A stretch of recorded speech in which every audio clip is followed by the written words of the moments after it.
Баршаңызға сәлем достар. Бүгін біз сіздермен осындай пирог дайындайтын боламыз. Өте оңай. Ең алдымен ыдысымызға ұнымызды салып аламыз. Какаоымызды, разрыхителімізді саламыз. Толық вестерін описаниеда қалдыратын боламын. Құрамы қанша болатынын, құмшекерімізді саламыз. Жақсылап араластырып аламыз.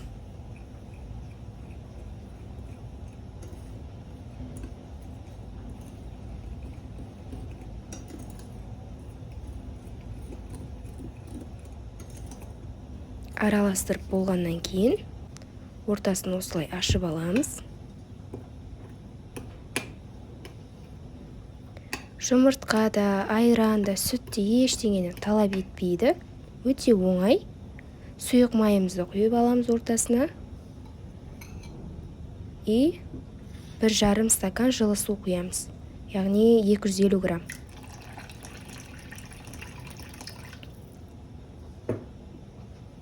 Араластырып аламыз осылай. Қатты сұйық та, қатты қою да болып қалмау керек. Орташа деңгейде. Мінекей, көріп тұрғандарыңыздай. Формамызға құйып аламыз. Оған дейін печкамызды қыздырып қоямыз. 120 градуста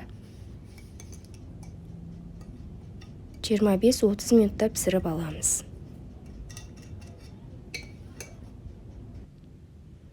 Мен осылай тесіп шықтым. Сіздерде пісуінен сәл алдын осылай тесіп шықсаңыздар, ортасы әдем болып пісіп шығады.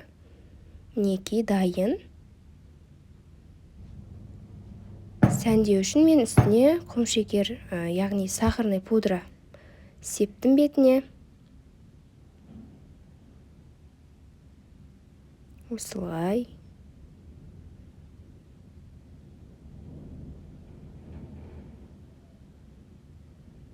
Қарапайым, бірақ шаймен өте керемет болады.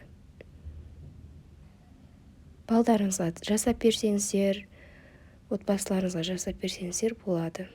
Үйдегі бар заттардан жұмыртқаны да артық ештеңені де талап етпейді.